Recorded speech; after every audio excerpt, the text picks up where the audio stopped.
तो आज की सबसे बड़ी खबर यह है कि भारत और चीन के बीच सीमा विवाद सुलझने में अभी बहुत लंबा समय लग सकता है। आप में से जो लोग ये उम्मीद करे बैठे थे कि ये बहुत जल्द सुलझ जाएगा, कुछ हफ्तों की बात है या कुछ महीनों की बात है, तो आज हम आपको ये बताना चाहते हैं कि जो संकेत हमें मिल रहे हैं उससे ये लगता है कि ये मामला अभी बहुत आगे तक जाएगा, ये लड़ाई बहुत लंबी चलने वाली है। इसलिए आप अपनी तैयारी अच्छी तरह से ठीक से करके रखिए। यानी दोनों देशों की सेनाएं अभी काफी समय तक ऐसे ही एक दूसरे के आमने सामने तैनात रहेंगी और हो सकता है कि सर्दियों से पहले इस विवाद का कोई हल ना निकले या हो सकता है उससे भी ज्यादा। कल यानी 30 जून को भारत और चीन के बीच कोर कमांडर स्तर की बैठक हुई थी। ये बैठक भारत की तरफ स्थित चुशूल में हुई थी, जो करीब 12 घंटे तक चली। सोचिए, ये बैठक 12 घंटे तक चली है। ये कोर कमांडर स्तर के बीच हुई तीसरी बैठक थी और इससे पहले 22 जून और 6 जून को भी दोनों सेनाओं के बीच बातचीत हुई थी इसी तरीके से। 6 जून की बैठक में यह तय हुआ था कि LAC पर तनाव को दूर करने के लिए दोनों सेनाएं पीछे हटेंगी, लेकिन ऐसा हुआ नहीं। चीन ने धोखा दिया। लेकिन बैठकों के दौर के बावजूद तनाव कम होने की बजाय बढ़ता चला गया और सूत्रों के मुताबिक 30 जून को हुई बैठक में सैनिकों को पीछे हटाने पर सहमति तो बनी है, लेकिन इस प्रक्रिया में अभी और बहुत वक्त लगेगा। सूत्रों ने हमें बताया है कि LAC पर सेनाओं को पीछे हटाने की प्रक्रिया बहुत जटिल है और ऐसे में अटकलों वाली और अपुष्ट रिपोर्ट से बचने की जरूरत है। हम जो आपको बता रहे हैं ये विश्वस्त सूत्रों के आधार पर रिपोर्ट्स हैं और हम कभी भी इस मामले में आपको ऐसी कोई खबर नहीं दिखाएंगे जो अपुष्ट हो। सूत्रों ने बताया कि बैठक में दोनों देशों की सेनाएं इस बात पर सहमत हो गई हैं कि LAC पर तनाव घटाने के लिए सैन्य और कूटनीतिक स्तर पर कई और बैठकों की जरूरत है। यानी अभी और बहुत बातचीत की जाएगी। यानी स्थितियां ऐसी नहीं लग रही कि भारत और चीन की सेना जल्द ही अपनी अपनी पुरानी पोजीशन पर लौटे या इस पोजीशन से पीछे हटे और इस स्थिति के सामान्य होते होते ये साल तो लगभग पूरा बीत ही जाएगा। तो आप इसको ऐसे समझिए कि ये जो साल है आपका 2020 का साल, ये 2 सीज का साल है। एक सी कोरोना और दूसरा सी चीन। इन दोनों सीज ने मिलकर इस पूरे साल को एक तरीके से आपसे छीन लिया है। भारत ने चीन को पहले ही संदेश दे दिया था कि भारत दोस्ती निभाना जानता है तो आंखों में आंखें डालकर बात करना भी जानता है और चीन ने सब पहली बार इसका अनुभव किया है। चीन को यह सीधी बात अगर समझ में नहीं आई थी तो उसे अब भारत के एक के बाद एक फैसलों से यह बात समझ में आ चुकी होगी। भारत ने 59 चाइनीज ऐप्स बैन करके चीन पर पहले ही एक डिजिटल स्ट्राइक की है और आज खुद प्रधानमंत्री नरेंद्र मोदी ने चीन को एक और बड़ा संदेश दिया है और इस बार यह संदेश प्रधानमंत्री मोदी ने चीन की जनता के बीच दिया है, खुलेआम दिया है।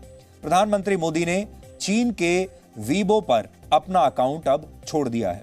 आपको वीबो के बारे में हम बता देते हैं, आप में से हो सकता है बहुत सारे लोगों को वीबो के बारे में ना पता हो, तो आप इसे ऐसे जानिए कि वीबो चीन का अपना स्वदेशी ट्विटर है जिस पर प्रधानमंत्री नरेंद्र मोदी ने वर्ष 2015 में अपना अकाउंट बनाया था। उस वक्त वो प्रधानमंत्री के तौर पर चीन के पहले दौरे पर गए थे और चीन के साथ अपनी दोस्ती को आगे बढ़ाने के लिए और चीन की जनता को एक जेस्चर के तौर पर दोस्ती का हाथ बढ़ाने के लिए उन्होंने वीवो पर अपना अकाउंट खोला, जो कि चाइनीज ट्विटर की तरह आप मान लीजिए उनका सोशल मीडिया प्लेटफॉर्म है और उस वीवो पर प्रधानमंत्री मौजूद थे। अभी तक वीवो पर प्रधानमंत्री नरेंद्र मोदी के करीब 2.5 लाख फॉलोअर्स थे, लेकिन चीन के साथ सीमा पर टकराव के बीच अब वीवो डिप्लोमेसी का भी अंत हो गया है।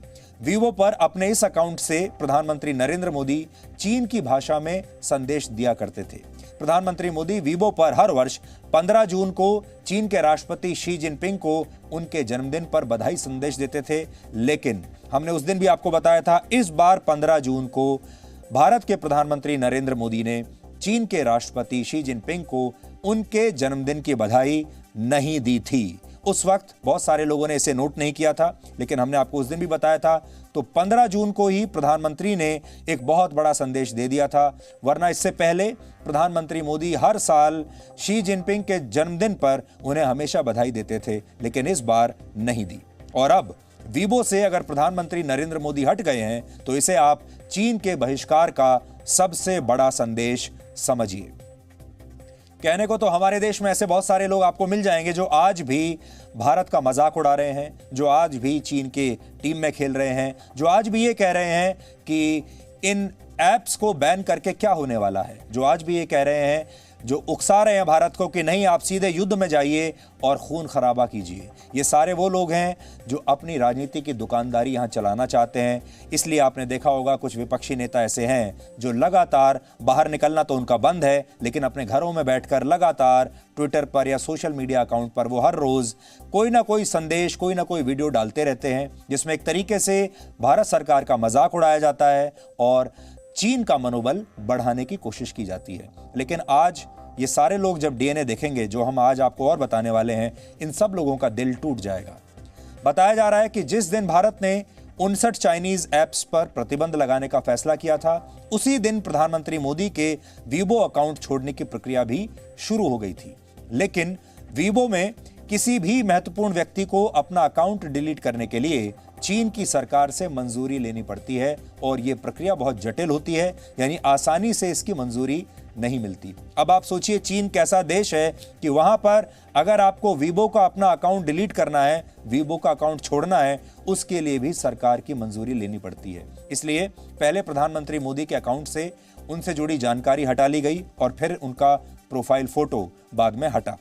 फिर एक एक करके इस अकाउंट से जो पोस्ट की गई थी उन्हें डिलीट किया गया। 115 पोस्ट में 113 पोस्ट हटा लिए गए। सिर्फ 2 पोस्ट बचे थे जो इसलिए डिलीट नहीं हो पाए कि इनमें प्रधानमंत्री मोदी की राष्ट्रपति शी जिनपिंग के साथ फोटो थी और चीन में राष्ट्रपति के साथ खींची गई फोटो को डिलीट करना बहुत मुश्किल है। लेकिन बाद में ये दोनों पोस्ट भी हटा लिए गए। तो सोचिए चीन किस तरह का देश है। आप वहां अपना सोशल मीडिया अकाउंट, अगर कोई वीआईपी अकाउंट है तो उसे आप डिलीट नहीं कर सकते, उसके लिए सरकार की अनुमति चाहिए। और अगर शी जिनपिंग के साथ आपकी फोटो है तो उसे भी आप डिलीट नहीं कर सकते। चीन एक बड़ा ही अजीब देश है और जो लोग भारत जैसे देश में रहते हैं और लोकतंत्र की दुहाई देते हैं, फ्रीडम ऑफ स्पीच की बात करते हैं, उन्हें चीन के बारे में कभी सोचना चाहिए कि चीन कैसा देश है। लेकिन अब आप ये सोचिए कि चीन ऐसा देश है जहां सोशल मीडिया पर अकाउंट बनाने से लेकर उसे डिलीट करने तक सरकार की मंजूरी के बिना कुछ नहीं हो सकता। यहां तो आप जब चाहे डिलीट कर सकते हैं, जब चाहे नया अकाउंट बना सकते हैं। सबसे बड़ी बात, अपने सोशल मीडिया हैंडल पर आप जब चाहे जो चाहे लिख सकते हैं। जो चीन अपनी कंपनियों के ऐप्स पर लगे प्रतिबंध पर भारत को उपदेश दे रहा है, उस चीन को अपने ही देश का हाल दिखाई नहीं देता। और आप ये सब तो जानते ही होंगे कि चीन में ट्विटर और गूगल जैसे जो ऐप्स हैं ये पहले से ही प्रतिबंधित हैं। तो हम आपको पहले दिन से ये बात बता रहे हैं कि ये लड़ाई अब 2 देशों के बीच नहीं बचेगी। ये लड़ाई ग्लोबल होगी, ये लड़ाई दूसरे देशों तक भी जाएगी और इसे पूरी दुनिया लड़ने वाली है। ये लड़ाई अंतर्राष्ट्रीय लड़ाई है और अच्छी बात यह है, बड़ी बात यह है कि इस लड़ाई में भारत के साथ लगातार अमेरिका खड़ा हुआ है और अमेरिका आपको हर जगह, हर फैसले में भारत के साथ दिखाई दे रहा है।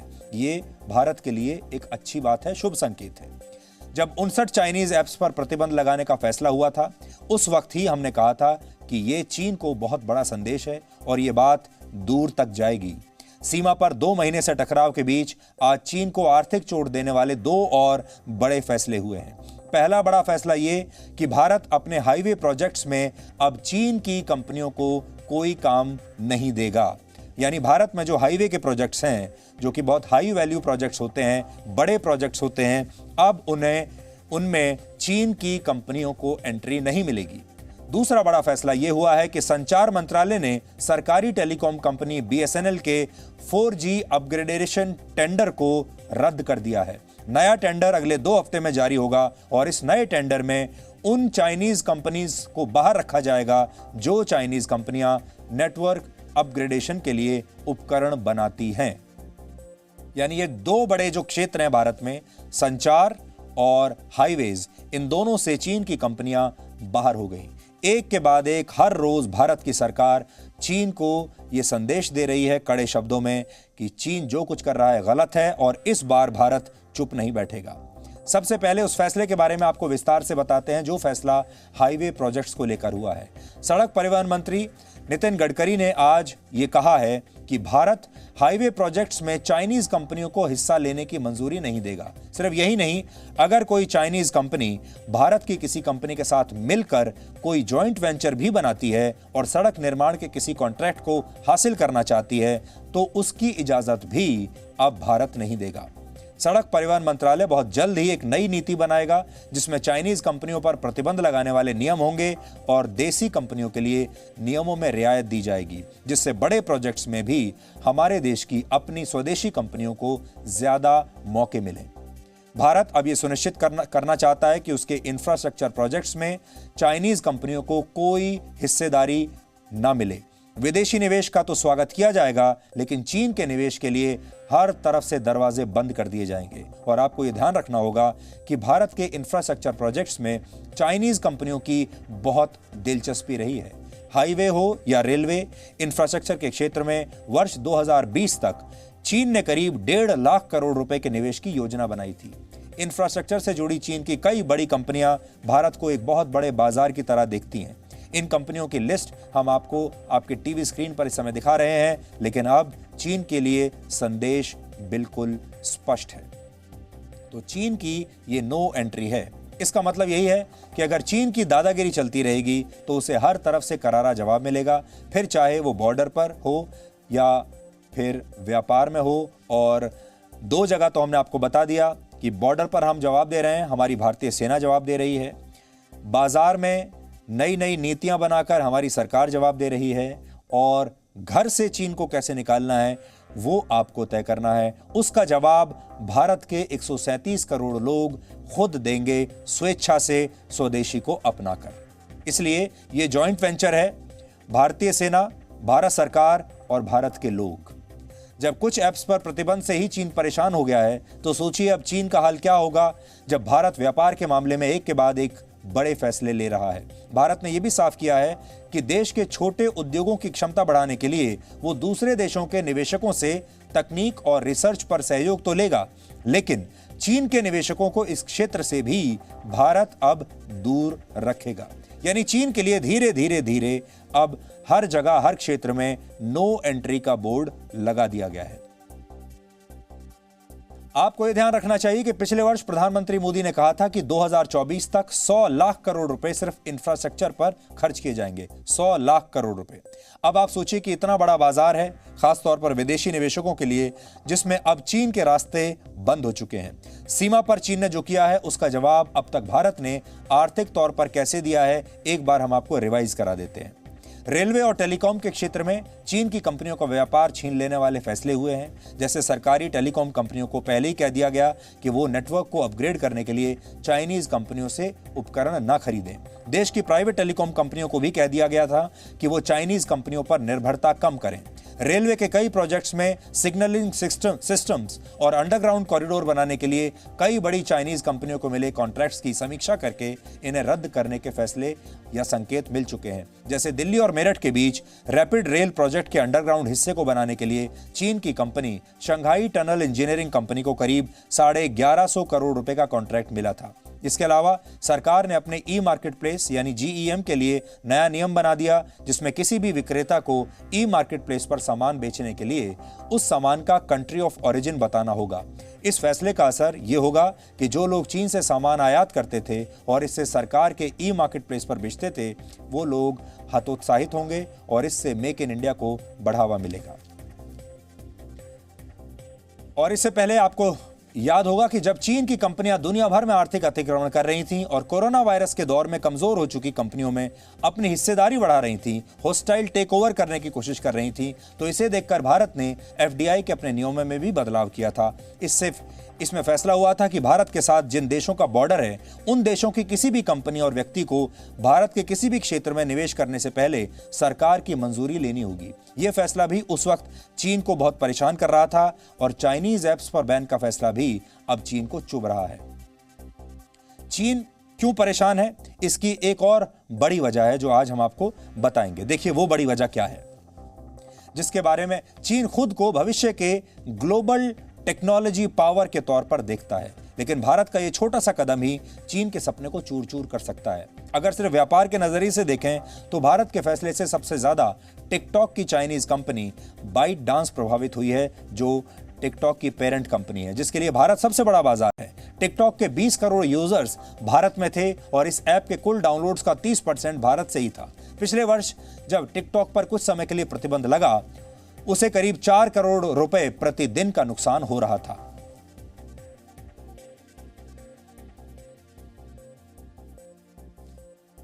चीन का डर यही है कि कहीं दुनिया उसके खिलाफ भारत के मॉडल पर न चलने लगे, और हमने आपको पहले दिन से यह बात बताई है कि अगर भारत ने ऐसा कर दिया तो बाकी के देश भी ऐसा कर सकते हैं। भारत ने बाकी के पूरी दुनिया को ये एक आइडिया दे दिया है कि चीन को कैसे हराना है, क्योंकि अगर ऐसा होने लगा तो फिर चीन के लिए बहुत बड़ी मुसीबत आ जाएगी। भारत ने 59 चाइनीज ऐप्स पर प्रतिबंध लगाया है, तो अमेरिका में भी चीन की कंपनी हुआवे टेक्नोलॉजीज और ZTE कॉरपोरेशन को राष्ट्रीय सुरक्षा के लिए एक खतरा घोषित कर दिया गया है। चीन की ये कंपनियां टेलीकॉम क्षेत्र की बहुत बड़ी कंपनियां हैं, जिनका अमेरिका सहित पूरी दुनिया में बहुत प्रभाव है। पूरी दुनिया को ये कंपनियां टेलीकॉम उपकरण मुहैया कराती हैं, और यही कंपनियां दुनिया भर के देशों में नेक्स्ट जनरेशन 5G नेटवर्क्स बनाने में जुटी हैं। लेकिन इन पर पहले से ही अमेरिका से लेकर यूरोप तक पिछले कई वर्षों में गंभीर सवाल उठे हैं। इन कंपनियों पर आरोप है कि ये चीन की सरकार और वहां की सत्ताधारी कम्युनिस्ट पार्टी की बहुत करीबी कंपनियां हैं और दुनिया भर के देशों से जानकारियां चुराकर या हासिल करके चीन की कम्युनिस्ट पार्टी तक पहुंचाती हैं। चीन में बने कानून के तहत ऐसी सारी कंपनियों को उनके यूजर से जुटाई गई हर जानकारी चीन की कम्युनिस्ट पार्टी और वहां की सरकार के साथ शेयर करनी पड़ती है। ये इन चाइनीज कंपनियों की कानूनी बाध्यता है, इनकी मजबूरी है, इन्हें ऐसा करना ही होगा। अमेरिका के फेडरल कम्युनिकेशंस कमीशन ने हुआवे और ZTE के बारे में कहा है कि चीन की कम्युनिस्ट पार्टी से इन कंपनियों के जिस तरह के संबंध हैं, उसे देखते हुए अमेरिकी सरकार को आगाह किया जा रहा है और चीन की कम्युनिस्ट पार्टी अमेरिका के संचार नेटवर्क में कमियों का फायदा उठा सकती है। अमेरिका में यह भी कहा जा रहा है कि चीन हुआवे के उपकरणों का इस्तेमाल जासूसी के लिए भी कर सकता है। अमेरिका के फेडरल कम्युनिकेशंस कमीशन के इस फैसले का मतलब यह है कि अब अमेरिका की छोटी कंपनियां उन उपकरणों के लिए सरकारी सब्सिडी का इस्तेमाल नहीं कर पाएंगी जो उपकरण हुआवे और ZTE से उन्हें सस्ती कीमत पर मिलते थे। एक अनुमान के मुताबिक हुआवे और ZTE पर प्रतिबंध लगने से टेलीकॉम उपकरणों की लागत और खर्च 30% तक बढ़ जाएगा, खासतौर पर जब पूरी दुनिया 5G सर्विस के लिए नेटवर्क तैयार कर रही है। यह तो अमेरिका की बात हुई। भारत में भी करीब 75% टेलीकॉम उपकरण ZTE और हुआवे से ही आते हैं, और यह भी भारत के लिए और आप लोगों के लिए भी बहुत बड़ी चिंता की बात है। सरकारी टेलीकॉम कंपनियों के साथ प्राइवेट टेलीकॉम कंपनियां भी भारत में हुआवे पर निर्भर हैं। एयरटेल हो या फिर वोडाफोन, इनके 30 से 40% उपकरण हुआवे से ही आते हैं। अब चीन से टकराव के बीच भारत ने चीन की इन कंपनियों पर निर्भरता कम करने की बात की है। भारत में 5G नेटवर्क ट्रायल में हुआवे को भी हिस्सा लेना है, लेकिन जिस तरीके से अब स्थितियां बदली हैं, उसमें सवाल यह है कि क्या भारत आगे और भी बड़े और कड़े फैसले कर सकता है? क्या अब हुआवे जैसी कंपनियों को भी भारत से बाहर का रास्ता दिखा दिया जाएगा? चीन इस समय विस्तारवाद के नशे में चूर है, और उसका एक ताजा उदाहरण सैटेलाइट से हासिल हुई कुछ नई तस्वीरें हैं। ये तस्वीरें लद्दाख के पेंगोंग झील के पास फिंगर इलाके की हैं। चीन ने फिंगर 4 और फिंगर 5 के बीच बड़े बड़े अक्षरों में मैंडरिन भाषा में चीन शब्द लिख दिया है, और साथ ही इस जगह पर चीन का नक्शा भी बना दिया गया है। मैंडरिन में चीन के प्रतीक और इन नक्शों को जितने इलाके में बनाया गया है, वो करीब 81 मीटर लंबा और 25 मीटर चौड़ा है। ये आप देखिए, अगर यहां आप देख पाए तो ये चीन का नक्शा उन्होंने बनाया है जमीन पर ही, और दूसरी जगह अगर आप देखेंगे तो मैंडरिन भाषा में चीन लिखा हुआ है। तो जो एक सर्कल आप देख रहे हैं उसमें चीन का नक्शा बना दिया गया है, और दूसरी सर्कल में जो आप देख रहे हैं वहां मैंडरिन भाषा में, यानी चीन की अपनी भाषा में लिखा हुआ है चीन। जब भी कोई हवाई जहाज यहां से गुजरेगा या कोई सैटेलाइट भी अगर ऊपर से जाएगा, ये इतने विशाल साइज में इसको बनाया गया है कि सैटेलाइट से भी ये नक्शा और ये शब्द दिखाई देंगे। इसका मतलब यह है कि चीन ने यहां ये सारी बातें लिखकर ये बताने की कोशिश की है कि अगर आप सैटेलाइट पिक्चर्स भी अगर लेंगे तो ऊपर से भी लोगों को ये समझ में आ जाए कि ये चीन का इलाका है। अपनी स्क्रीन पर देख सकते हैं आप कि फिंगर 4 और फिंगर 5 के बीच कैसे ये देखिए, ये नक्शे के जरिए अब हम आपको बता रहे हैं कि फिंगर्स जिसको कहते हैं, ये भारत की एलएसी आपको दिखाई दे रही है, दूसरी तरफ आपको चीन की एलएसी दिखाई दे रही है, और ये फिंगर 1 से लेकर फिंगर 8 तक आपको दिखाई देंगे। और बगल में है पेंगोंग झील, जहां पर इस समय यहां पर भी दोनों सेनाएं आमने सामने हैं। और जो जगह हमने आपको दिखाई है वो फिंगर 4 और फिंगर 5 के बीच है, जहां पर चीन ने अपना नक्शा बना दिया है।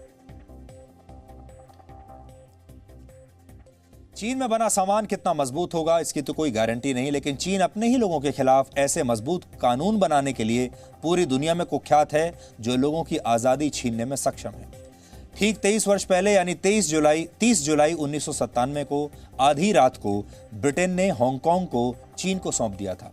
इसके साथ शर्त यह थी कि चीन एक देश दो सिस्टम के तहत हांगकांग की स्वायत्तता और वहां के नागरिकों के अधिकारों का पूरा ध्यान रखेगा और उनकी आज़ादी को छीनेगा नहीं। लेकिन चीन का यह वादा उसके सामान की ही तरह टिक नहीं पाया और कल आधी रात को चीन ने हांगकांग में नया सुरक्षा कानून लागू करके वहां के लोगों की आज़ादी को बहुत हद तक छीन लिया। यानी चीन हांगकांग में लोकतंत्र को खत्म करना चाहता है। चीन द्वारा ये कदम उठाते ही हांगकांग में एक बार फिर से विरोध प्रदर्शन शुरू हो गए हैं और हांगकांग की पुलिस ने नए कानून के तहत 2 लोगों को गिरफ्तार भी कर लिया है। सबसे पहले गिरफ्तार किए गए व्यक्ति का दोष सिर्फ इतना था कि उसने हाथ में हांगकांग का झंडा उठा रखा था। लेकिन नए सुरक्षा कानून के तहत चीन के खिलाफ आवाज उठाने वालों को उम्र कैद तक की सजा मिल सकती है। अब अगर हांगकांग में कोई व्यक्ति चीन के अत्याचारों का विरोध करेगा, सार्वजनिक संपत्ति या पुलिस के वाहन को नुकसान पहुंचाएगा, चीन से आज़ादी की मांग करेगा या फिर चीन के विरोध में नारे लगाएगा, तो उसे इस नए कानून के तहत जेल में डाला जा सकता है और अधिकतम उम्र कैद की सजा भी उसे दी जा सकती है। हांगकांग में लोकतंत्र की मांग करने वाले लोगों का कहना है कि चीन उनकी आवाज़ दबाना चाहता है और ये कानून चीन की कम्युनिस्ट पार्टी का विरोध करने वालों को जेल में डालने के लिए लाया गया है। इस कानून का विरोध सिर्फ हांगकांग में नहीं हो रहा, बल्कि अब जो खास बात जिसके लिए आज हमने आपको ये खबर दिखाई है वो ये है कि इस कानून के विरोध में दुनिया के 27 देशों ने संयुक्त राष्ट्र से इस मामले में दखल देने की मांग की है। इन 27 देशों ने एक संयुक्त बयान जारी करते हुए कहा है कि चीन ने यह कानून लागू करके एक देश दो सिस्टम के सिद्धांत को नजरअंदाज किया है और चीन को हांगकांग के लोगों की आवाज़ सुननी चाहिए। इन देशों ने संयुक्त राष्ट्र की मानव अधिकार परिषद में चीन के खिलाफ एक अपील दायर की है और मांग की है कि चीन संयुक्त राष्ट्र के अधिकारियों को हांगकांग और शिनजियांग प्रांत में जाने दें ताकि ये लोग देख सकें कि इन प्रांतों में रहने वाले लोगों के साथ चीन क्या कर रहा है। हांगकांग की ही तरह चीन शिनजियांग प्रांत में रहने वाले उइगर मुसलमानों पर भी अत्याचार कर रहा है और मुस्लिम महिलाओं की ज़बरदस्ती वहाँ पर नसबंदी कराई जा रही है ताकि इनकी जनसंख्या को रोका जा सके। जिन 27 देशों ने चीन के खिलाफ संयुक्त राष्ट्र में आवाज़ उठाई है, उनमें प्रमुख देशों के नाम भी आप देख लीजिए कौन कौन से देश हैं। Australia, France, Germany, Britain, New Zealand और कनाडा जैसे देश इसमें शामिल हैं। यानी चीन के खिलाफ पूरी दुनिया में एक नया मोर्चा तैयार हो रहा है। हमने कल ही आपको बताया था उन देशों के बारे में जो अलग अलग वजहों से चीन के खिलाफ हैं। आज ये 27 देश भी उनमें शामिल हो गए हैं और अब समय आ गया है कि ये सभी देश मिलकर भारत के नेतृत्व में चीन के खिलाफ एक अंतर्राष्ट्रीय गठबंधन बनाएं ताकि दुनिया को चीन की दमनकारी नीतियों से बचाया जा सके। कुल मिलाकर भारत को अब ये देखिए कि भारत को क्या करना चाहिए। भारत के पास एक बहुत बड़ा मौका है। भारत अपने देश में अलग अलग कदम उठाकर चीन के खिलाफ मोर्चा खोल रहा है, चीन को कड़ा संदेश दे रहा है, लेकिन अब भारत को अपनी सीमा से बाहर निकलना होगा। और हांगकांग में जो कुछ हुआ है और जिस तरह 27 देशों ने चीन का विरोध किया है, ये भारत के लिए एक बहुत अच्छा मौका है, बड़ा मौका है। भारत को अब खुलकर हांगकांग का समर्थन करना चाहिए, क्योंकि हांगकांग के लोग लोकतंत्र की मांग कर रहे हैं और भारत जो दुनिया का सबसे बड़ा लोकतंत्र है, और इस लिहाज से भारत को हर कीमत पर हांगकांग का समर्थन करना चाहिए। अगर भारत ऐसा करेगा तो चीन पर दबाव कई गुना ज्यादा बढ़ जाएगा और चीन के लिए स्थितियां और मुश्किल हो जाएंगी और यही भारत की जीत होगी। अभी तक हांगकांग के मामले में भारत शांत रहा है, भारत चुप रहा है। भारत ने हांगकांग के मामले पर कभी भी चीन को घेरने की कोशिश नहीं की है। लेकिन आपने देखा होगा भारत ने हमेशा संयम बरता है, लेकिन चीन जो है वो कोई भी ऐसा मौका नहीं छोड़ता जहां वो भारत को घेरने के एक भी मौके को कभी छोड़े। आप यूनाइटेड नेशंस देख लीजिए, वहां भी चीन पाकिस्तान का खुलकर साथ देता है। कश्मीर में भी चीन पाकिस्तान का साथ देता है। हर अंतर्राष्ट्रीय मंच पर चीन ने भारत का विरोध किया है, भारत का साथ कभी नहीं दिया है। इसलिए अब बारी भारत की है और भारत को यह शुरुआत करनी चाहिए हांगकांग से, उसके बाद ताइवान से, उसके बाद साउथ चाइना सी से, और फिर देखिए कि चीन दुनिया भर में चारों तरफ से कैसे घिरता है। Presenting B News app available on Google Play and App Store. Download it now.